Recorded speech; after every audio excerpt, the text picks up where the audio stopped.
તમે તમારું ડિપાર્ટમેન્ટમાં અહીંયા આવતા પહેલા એક્ઝામ આપતા પહેલાંય તમે તમારું ડિપાર્ટમેન્ટ જોયું હશે કે કેવી રીતે પહેલાં ચાલ્યું છે, કેવી બસો એટલે ઘણી વખત આપણને એમ થાય કે બસનો અવાજ કરતાં વધારે એના સ્પેર પાર્ટનો અવાજ આવે એવું એ આપણે બધાએ સાંભળ્યું છે.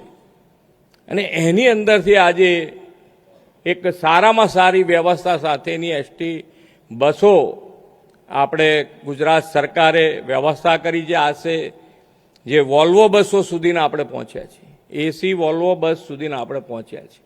અને આ બધી જ વસ્તુ ખરીદ્યા પછી, બસોને બધું ખરીદ્યા પછી એને સારી રીતે કોણ ચલાવશે, તો એની જવાબદારી કોની?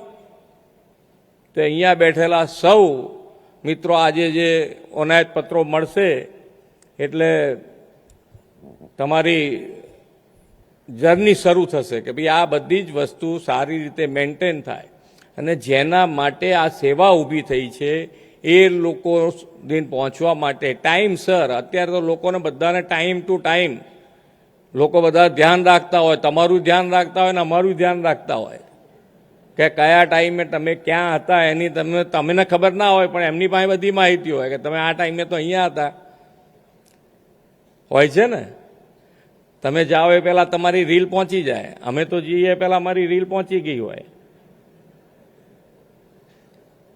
વ્યવસ્થા અત્યારે છે એનો ઉપયોગે થાય અને દુરુપયોગે થતો હોય, પણ આપણે ઉપયોગ અને દુરુપયોગમાંથી એ સારા ઉપયોગ માટે એનો ધ્યાન પર લેવાનું કે ભાઈ આપણે કદાચ છે ને કોકની ભૂલ આવી આપણા ધ્યાન ઉપર, તો આપણાથી એ ભૂલ ના થાય એનો પ્રયત્ન કરવાનો. આપણે કોઈ વસ્તુ નેગેટિવ લેવાનું થતું, આપણે પોઝિટિવ. અને એમાંય તમારી પાસે તો કેટલી મોટી જવાબદારી ગણાય કે બસની અંદર બેઠેલા તમામ મુસાફરો તમારા હાથમાં, તમારા ભરોસે નિશ્ચિંત બેઠા હોય, શાંતિથી. ઘણા નથી બતાવ્યું અંદર કે આરામથી ઊંઘી પણ ગયા હોય. કેમ ઊંઘી ગયા હોય? તો કે ભાઈ તમારા ઉપર ભરોસો છે કે ભાઈ કંઈ તકલીફ નહીં પડે, શાંતિથી જ્યારે સ્ટેશન આવશે ત્યારે આપણને ઉતારી દેશે, એ તમારો ભરોસો છે. એટલે તમારે તમારું જીવન, હવે તમારું રોજબરોજનું જીવન, ઘણી વખત આપણે કહીએ ને કે યાર કેમ આજે સવારથી ઉઠીને તું છાસિયા કરે છે, તો કે કેમ, તો કે ઘેર સવારથી કકરાટ આવ્યો તો એટલે.